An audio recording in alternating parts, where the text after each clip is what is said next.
Praise God! Ay wala? Pwede ba yun? Na walang makaranas ng katapatan ng Lord? Wala, hindi!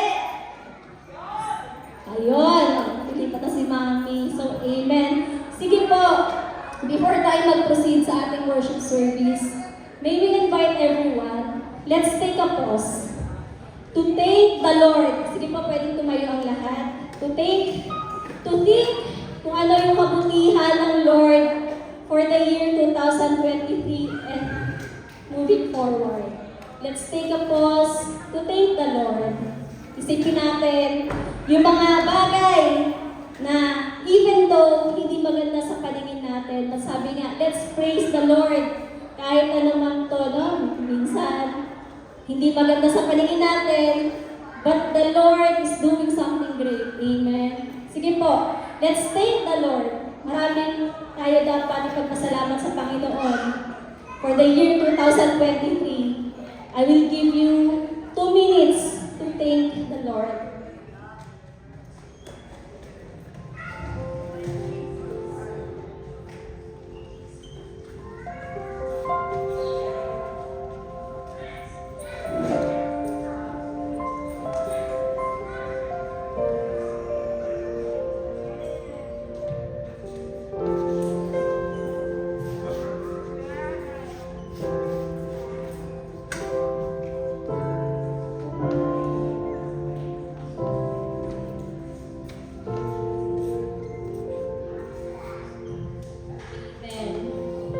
Sige po, palakpakan natin ng Lord sa buhay ng bawat isa.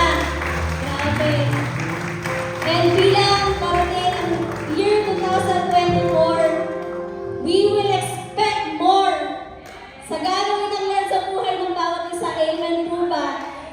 Amen. So, di ba pag parating yung bagong taon, marami sa atin may New Year's resolution. Di ba? Nandyan yung magdadayat na ako. No, wait lang. Ayun, marami tayong New Year's resolution, but it's the Lord's plan pa rin. Marami tayong plano sa buhay natin, but still, it's the plan of the Lord shall prevail sa ating pong mga buhay. Amen. Hallelujah. Salamat Lord. Walang hanggang pasasalamat sa Lord sa katapatan niya. Amen. And 2024 ay maraming pinaprepare ang Lord sa buhay ng bawat isa. Amen po. Sige po. And for that, let's welcome yung ating mga first-timer. Si Sis Aina, fresh from the Philippines, kapatid ko ni Sis Chi. Let's give glory to the Lord sa buhay ko ni Aina. And sino pa po yung mga first-timer? Meron na po ba banda-banda riyon? Wala na. Sige po. Let's welcome everyone. Sige po.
So sige po, sino po ang gusto mag-testify ng goodness ng Lord all throughout the year? Ay, may nagtataas na doon, si Sis Hannah. Sige po, palakpakan natin ng Lord sa buhay. Si Sis Hannah.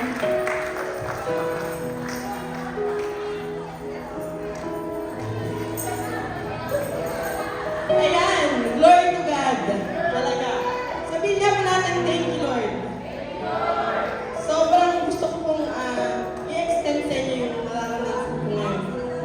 ay talaga, matatapos na lang yung 2023, eh, may pa-surprise si Lord sa buhay ko.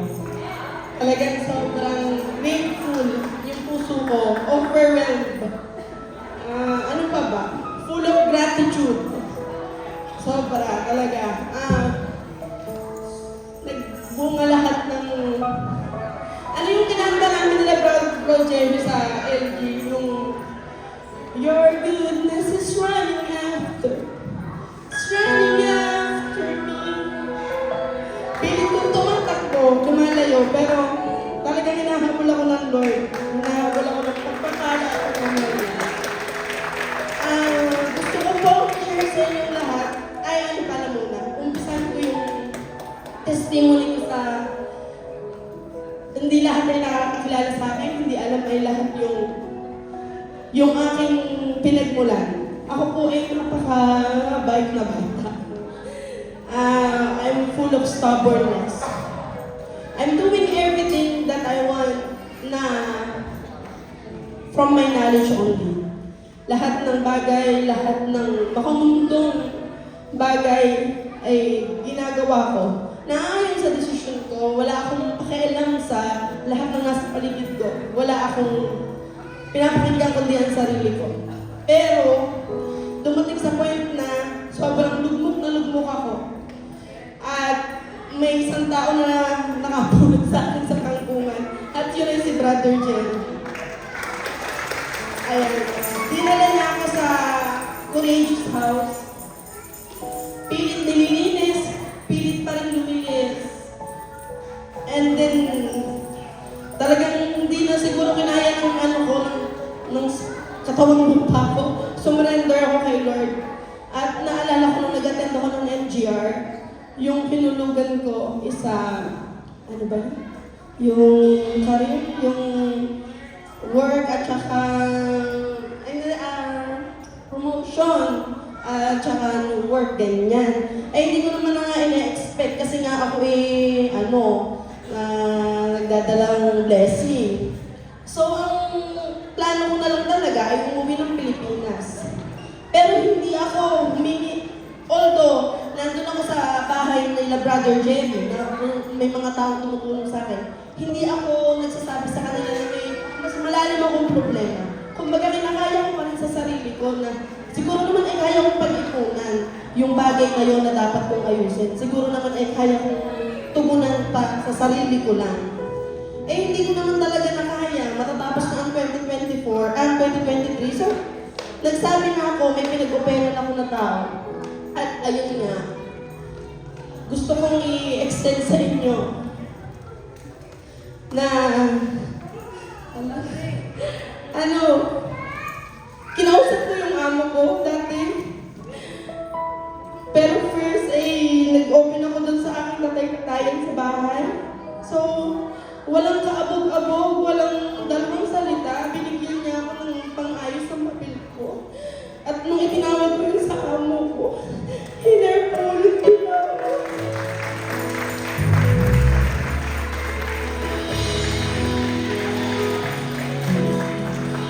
Kahapon po ay pumirma po ako ng relative na at inopen ko po sa kanila na kailangan kong makauwi at napakabuti ng Diyos. Talagang nakaiba talaga dahil sabi niya, sige, sa February, magpapakasyonin kita. Pero hanggang June ka lang, bumalik ka dito kasi kailangan mong tugunan lahat ng iniwan mong trabaho mula nung nag-resign.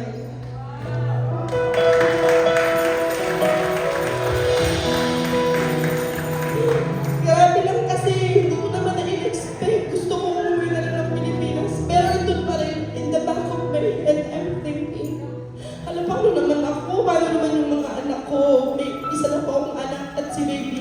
Kung umuwi ako ng Pilipinas nang walang-wala. Siyempre, iniisip ko yung paano ko sinusuporta sa akin although may parents pa ako, pero buhay ko na to eh. And I chose this life. Kaya sa mga kapatid sa inyo po, gusto ko lang po sabihin na ano man po yung mga choices nyo sa life, kung nahihirapan po kayo ngayon, choice nyo yun eh, tsaka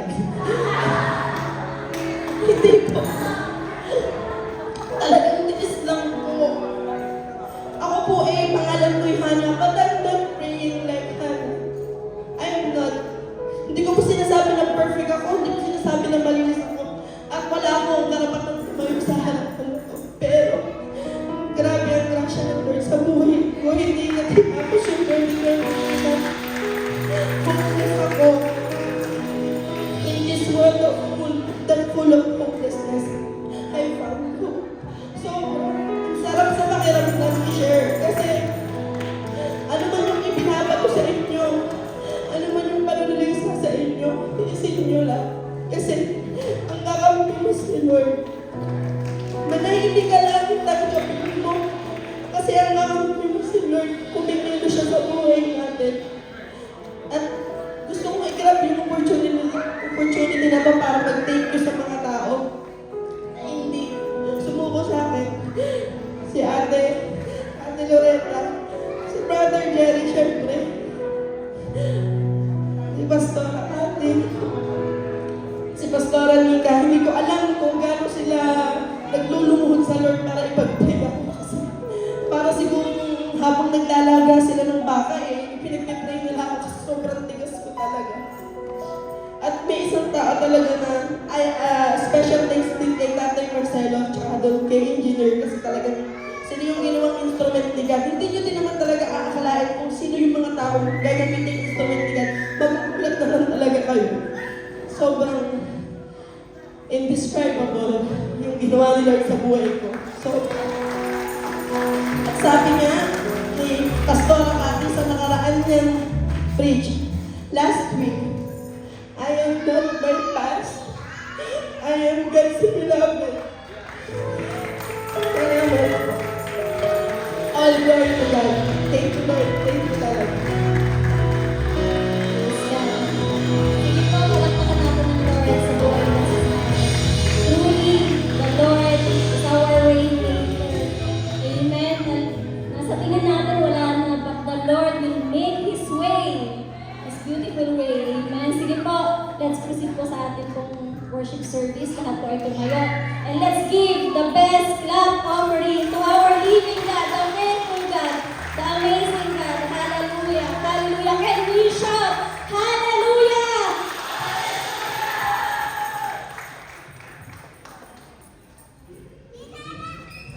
Manatili po tayong nakatayo, taas pa natin ating kamay tayong manalangin. Hallelujah, hallelujah, hallelujah. Amang banal na makapangyarihan sa lahat, Diyos na may lalang ng langit at lupa, Diyos na aming ninunong amang Abraham, Isaac at ako. Hallelujah, pinupuri, pinapasalamatan ka namin sa araw na ito sa pinagkaloob niyo po sa amin upang kami magkatipon sama-sama sa bahin at dakilain ang iyong pangalan sa lugar ito. Patuloy nga pong niluluwalhati namin at sinasamba nag-iisang Diyos, hari tagapagligtas ng aming buhay. Sa aming pagdulog sa umagang ito, patuloy po kami nagpapakumbaba, tumihingi ng paglilinis mo sa aming mga puso. Ano man nakikita mo mga karumihan, ano man nakikita nyo ng mga pagsalinsang nagawa namin kamalian, sa aming mga naiisip, nasabi, nagawa, maging mga bagay, nakasakit man kami ng kapwa namin, nalalaman namin na hindi. Lahat po ng ito, aming Ama, aming inihingi ng kapatawaran sa mga sandaling ito. Linisin nyo nga po ang bawat isa po sa amin, mula ulo hanggang talampakan, lahat po ng aming gagamitin sa sangkap ng aming katawan upang ikay papurihan at pasalamatan. Lord, lahat ng ito ay aming pinabalinis sa mga sandaling ito. Lubos ng aming mga puso, nagpapakumbaba sa inyong harapan at kayo lamang ang aming itinataas. Wala po kami magagawa kung wala ka po sa aming mga buhay. Kaya naman po, hinihiling namin ang pangunguna ng iyong banal na Espiritu sa sandaling ito. Samahan po kami, hallelujah, sa gagawin namin pagsamba. Ang banal ng Espiritu lamang na siyang pumilos sa aming kalagitnaan at siyang magpupuspos ng aming mga kaluluwa, O Diyos. Ang siyang magkakatagpo sa puso ng bawat isang sarasamba sa iyo sa Espiritu at katotohanan. Sa oras na ito, patuloy namin pinasesenyohan ang apat at sulok ng lugar nito, Lord, ng iyong banal na dugo, and let your angels be with us as we worship you, as we praise you. Habang kami makikinig ng iyong salita, we rebuke anumang paghadlang ng kaaway sa pangalan mo, Panginoong Jesus. Anumang mga binabalak ng kaaway na panggugulo, anumang pang-distract sa araw na ito, maging sa mga technical na gagamitin namin. Lahat, Lord, na aming gagawin sa araw na ito ay aming pinasasaliwan sa inyo. At we declare ngayon pa lamang na namin ang katagumpayan ang gawain mo sa araw na ito. Magmula umpisa hanggang matapos, hallelujah, may umubuhos at ibubuhos mo sa kasaluhin ng masagana ng lahat ng anak mo na narito ang pagpapalang inihanda mo ngayong araw na ito. Ngayon pa lamang, Panginoon, tunay nga kami nagagalak, ang aming mga puso ay excited na sambahin ka sa espiritu at katotohanan. Kaya naman po sa aming pagsamba sa iyo, ikaw siyang panguna. Patuloy nga po sa gagawin ng worship team, magmula sa worship leader, mga backup worshippers, sa mga musician, ikaw lamang ang taas. Wala kaming ibang gagawin, wala kaming ibang ibibida sa araw na ito, kundi ang pangalan mo lamang, Panginoong Jesus, ang aming itataas ng makinang sa araw na ito. Hallelujah! Kasama namin ang laksa-laksa anghel sa kalangitan na magpupuri at magpapasalamat sa iyong pangalan. Gayun din po aming pinapanalangin sa inyong gagamitin mong lingkod na si Pastor Akati sa kanyang pagpapahayag ng mga salita. Hayaan mo na ang ng banal na Espiritu mo ay sumat niya at ang kanyang labi ay mo, Panginoon, lahat ng salitang lalabas sa kanyang mga labi ay tunay nga po tatanim sa aming mga puso. Hayaan mo ang bawat makikinig sa araw nito, nasumpungan mo bilang matabang lupa na siyang pagtataniman ng iyong banal na salita. At ito po, Panginoon, ay matatanggap namin ng buong buo at ito ay aming malalakaran sa bawat araw ng aming mga buhay. Continue to bless and anoint ang aming pastora. Tunay nga po pagpalain mo siya kasama ang kanyang buong sambahayan. Gayun din naman po, lahat ng nakatayo ngayon sa iyong harapan ay pagpalain mo ng siksik-liglig at nagumamo ng pagpapala. Hallelujah, your blessing flow like a river sa lugar na ito sa pangalan mo, Panginoon Jesus. Hallelujah. Maraming salamat po sa iyo namin nagkakatiwala. Ang gagawin namin pagsamba sa araw na ito, tinatanggap namin ang katagumpayan at sa iyo ang kapurihan sa pangalan ng iyong anak na si Jesus. Lahat ay magsabi na, Amen! Praise God! Hallelujah! Yan! Sino po excited magpuwi sa Panginoon ngayong umaga? Sumigaw ng Hallelujah! Hallelujah! Hallelujah! Hallelujah! Huling linggo ng taon na ito, kaya lahat po tayo ay buong puso magpupuri at sasamba sa Panginoon.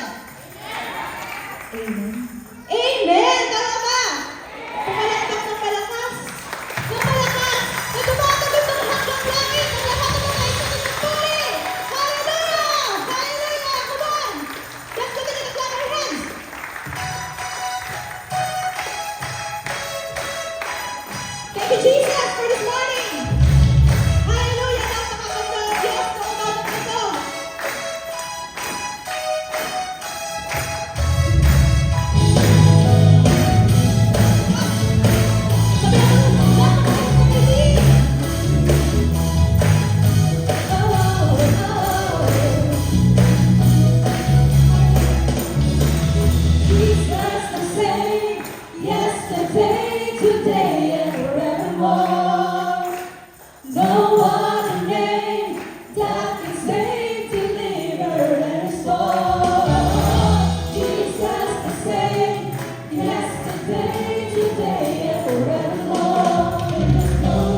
Hallelujah. Panginoon, salamat.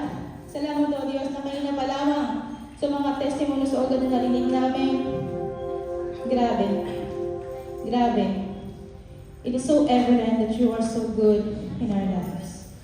It is so vivid in our mind, O God, that you will never, ever, ever leave us sa lahat ng aming mga sitwasyon. And Lord, this year, ang lahat po na nandito sa lugar na ito, Ama, ay naranasan po ang tindi ng inyong pagsama.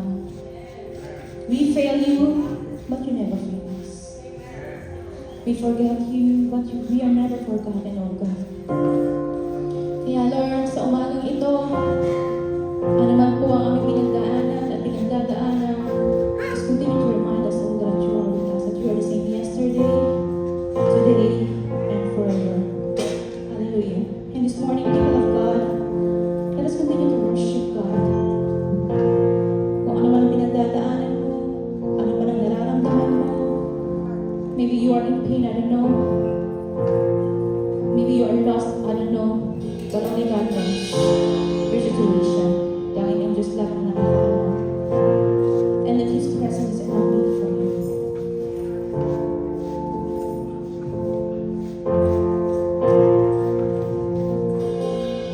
It is good.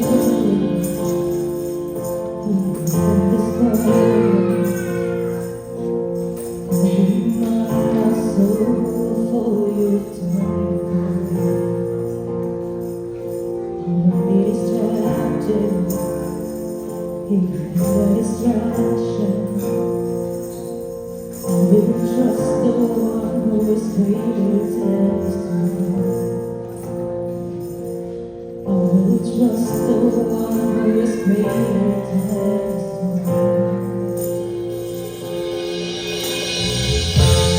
I don't need another reason. I don't need more convincing. The same God who made a way is the same God who's here today. Even in my darkest moment, this will be the truth I'm holding. The same God who made a way, the same God who's here today.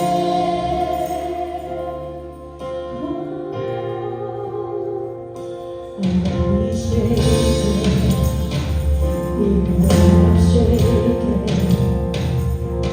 I've done all I can do, I still and I will worship, Lord, we worship.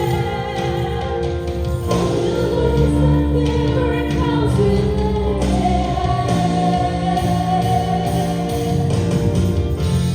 I don't need another reason.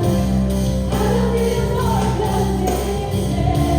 The same God who made a way, the same God who's here today.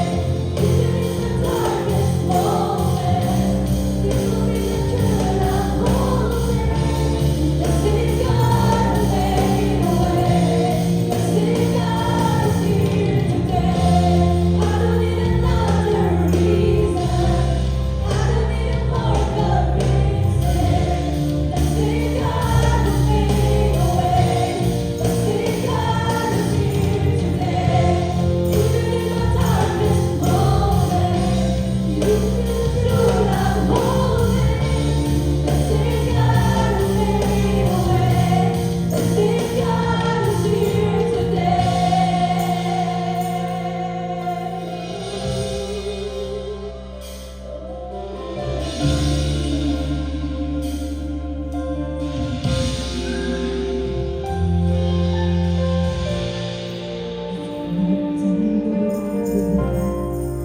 Then I'm not done waiting. If you're not done working, then I'm not done praising. If you're not done moving, then I'm not done waiting. Come on, hallelujah. If you're not done working, then I'm not done praising. I sing, I believe you're moving. I'm not done waiting. I believe you're moving.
here today.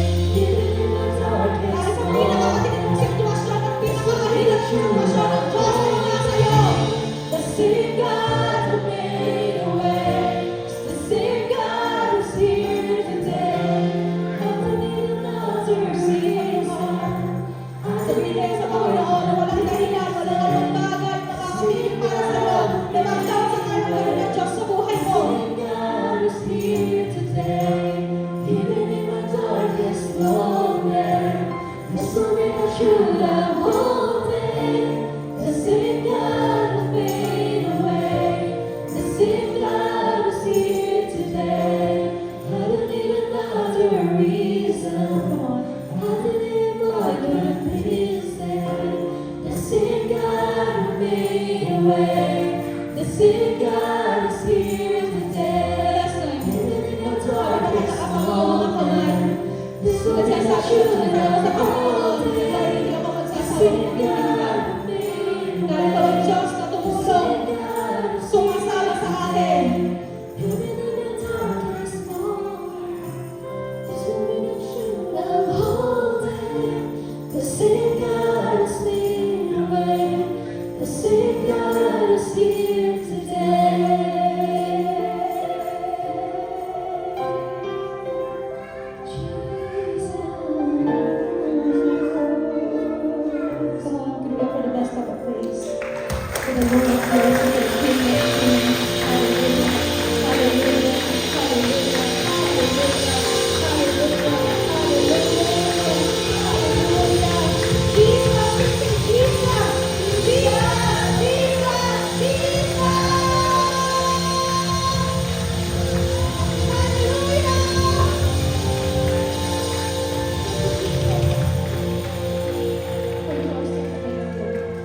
Thank you, Jesus, for you are so kind. Thank you, Jesus, for being with us through thick and thin. Thank you, Jesus, for you are unchangeable. Thank you, Jesus, for everything. To you all the glory, honor, and adoration. In Jesus' name we pray. Amen.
Praise God. Pwede ba yung the best na palakpak sa Diyos na Diyos?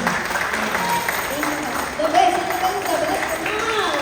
Kung sa atin ang element natin this morning, so we can give the best natin presence. Come on. The best. The best. The best. The best. Everybody, the best people. Best people. Hallelujah. Hallelujah. Hallelujah. Alam mo ba, ang bawat sa inyo po today, with grabe na expectation. Kasi kung hindi ka nag-expect today, lugi ka. So, sino rito nag-expect na may gagawin ng Diyos? Hindi pa tapos ang Diyos. Tandaan nyo, 2023 is not yet over. Kaya dapat matindi pa rin ang expectation natin sa Panginoon. So, let's all declare Luke chapter 4, verses 18 to 19. 1, 2, 3. Ay, the Spirit of the Lord is upon me.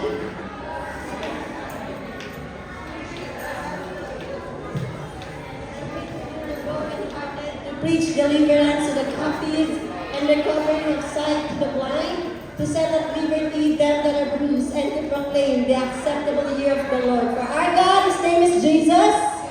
He is the anointed one. Okay. And before tayo sa kultura, let me just welcome si Sister Vicky, ayan, may mga inaantok pa. Alam ko na medyo masarap matulog. Grabe ang lamig, grabe ang Christmas hangover. Ayan, at yung iba din galing sa trabaho. Ano po si Sister Vicky and si Aina. Aina, ayan, kapatid ni... ay, ano ka ba yun? Okay, so hindi ko na anuhin kasi may mga papasok pa ng alas 12. So let's make it brief. Hallelujah. Okay, ready na po ba kayo? Kasi ako ready na. Tsaka alam ko na hindi pa natapos ang araw na ito, hindi pa tinang gagawin ng Lord. Amen? So yung mga bata po, please, I recommend dun sa ating children's section. Ready na po? Yan na. Naninibago ako, wala ang aking husband. Okay, sino ang nagsasabi rito na bless ang kanyang 2023? Pwede ba akong malakpak ulit sa Lord?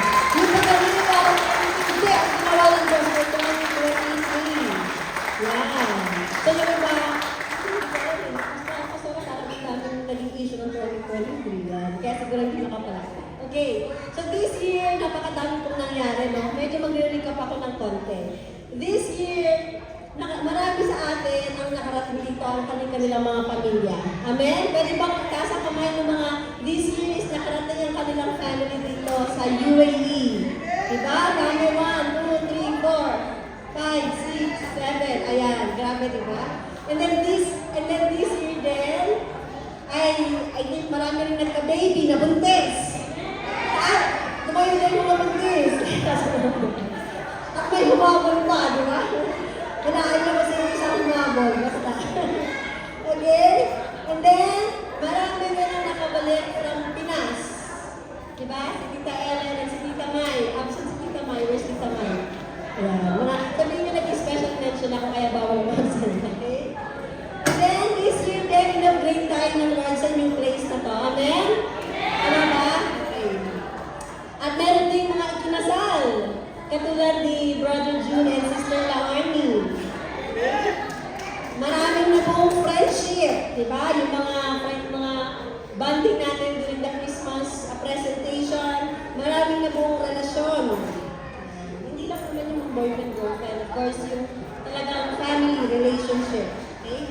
At marami din na pagaling ng Lord. Pwede ba itaas ang kamay ng mga tao na na-receive na healing sa Lord? Gusto mo makita yung kamay na? Ayan. Praise God. Maraming pinagaling ng Diyos. Amen? At marami rin na in love kay Lord. Pwede bang sumigaw ng hallelujah yung mga na-in-love sa Lord? Ayan. Marami nga na-in-love sa Lord. At may mga humagol ka. Yung mga LDR. Finally nagkita. Sino ba yan? Si Brother Mike at saka si Julie. May isa kang humabol. Yung ating kapatid ay meron din nagkaroon ng lisensya. Diba na yan?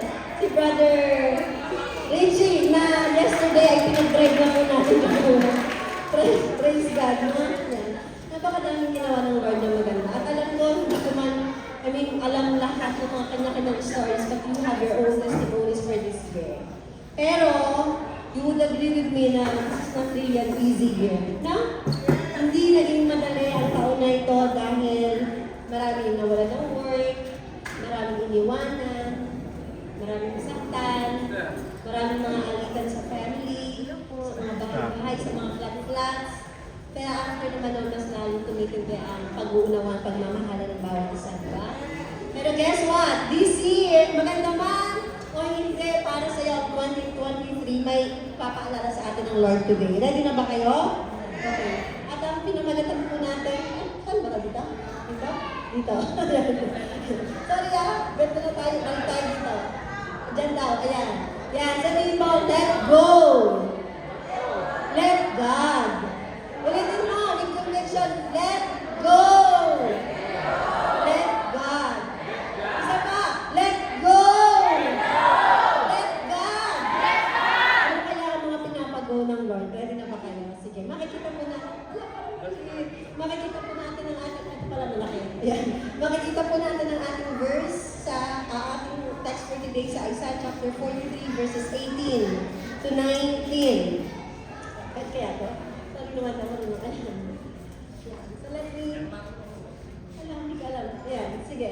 Pwede bang samahan niyo ako magbasa nung verse 18 lang? 18 lang kasi hindi ako sigurado kung magkakasabay-sabay kayo. 1, 2, 3. But forget all that. It is nothing compared to what I'm going to do. Sabihin mo, forget. Sabihin mo sa katabi mo, kalimutan mo na lang. Kalimutan mo na lang. Alam ko sa ano ba yan? Habol ka pa sa bagong taon. Okay? Ano sabi ng Lord? Wala daw yan. Wala yan. Sabihin mo, wala yan. Okay? And then verse 19. For I am going to do something new. Sabihin mo, bago. Sino ready sa bagong ibibigay ng Lord? Sino ready sa bagong ma-receive at talagang i-post ng Lord for the next year? Hindi ba pala this year, bago pumunta ang next year? Sige. Ready na kayo? Sige. Sabi niya, see, I have already begun. Nagsisimula na daw ang Diyos. Nagsisimula na ang Diyos. Kaya kung ready ka, for sure sigurado ako makakatanggap ka. Amen? And I will make a pathway through the wilderness and I will make rivers in the dry wasteland. Tagalogin po natin para sa ating mga Pilipino. Ito ang sabi niya, ilibing mo na sa limot at huwag nang alalahanin pa ang mga nangyari noong unang panahon. Verse 19, masdan mo! Sabihin mo, masdan mo! Ano yung sabi ng masdan? Tingnan mo. Ako ay gagawa ng isang bagong bagay. Ito'y nagaganap na. Hindi ko ba nakakita? Hindi ko ba makikita pala? Gagawa ko na isang daanan sa gitna ng disyerto at magkakaroon ng ilog sa lugar na ito. Ngayon palang hiningal na ako. Praise God. Let's all pray. Hallelujah. Father God, in the name of Jesus, the most powerful, the most beautiful name. Hallelujah. Lord, we honor you, we glorify you, we exalt you in our midst. You're the very reason why we are here today as we gather corporately. Wala po ibang may na taas, walang bida, kundi ikaw lang, Panginoon. Malaya kang kumilos dito sa aming kalagitnaan. Holy Spirit, fill mo in this place. Hallelujah. And today, oh God, as we continue to humble ourselves before you, we acknowledge that apart from you, we are nothing. Ako po, Panginoon, nagpapakumbaba sa iyong harapan. At only, it's not by might nor by power, but only by your Spirit alone, Panginoon, na maihayag ang iyong salita. Lord God, we prepare mga puso, palambutin, going excited sa mga bagong bagay na marireceive namin today. And we rebuke any tactic, any disturbances, any pagkaantok, any pagmamatigas, any kawalan na interest, anything, oh God, that will hinder your word to be planted in our hearts. Salamat po, Panginoon. Be blessed and be glorified in Jesus' name. Amen. Okay, palakpakan mo na yung Lord. Bago ako sa kanila. Okay. So, para po maintindihan natin yung context ng itong, ano ba yung sinasabi ng Lord na kalimutan natin, no? Bigyan ko po kayo ng next slide, ng prior verses nito. Sabi niya, yan. Malait, di ba? Ako na lang magbabasa. Sabi sa verse 14, this is what the Lord says. Ito ang sabi ng Diyos. Ang Diyos, your Redeemer, the Holy One of Israel. For your sakes, I will send an army against Babylon, forcing the Babylonians to flee in those ships they are so proud of. Verse 15, I am the Lord, your Holy One, Israel's Creator and King. Verse 16, I am the Lord, who opened a way through the waters, making a dry path through the sea. Verse 17, I called forth the mighty army of Egypt with all its chariots and horses. I drew them beneath the waves and they drowned. Their lives snuffed out like a smoldering candle wick. Okay, so medyo alalalim ng mga English eh, Tagalogin natin. So, ang prior verse po nito, alam naman natin na alam niyo po yung pagliligtas na ginawa ni Jesus ng Lord sa bansang Israel. Sila ay dating slave ng mga Egyptians, ng Egypt. But, simula nung time na iniligtas sila ng Panginoon dun sa Egypt, ibahin natin ng Diyos yung dagat.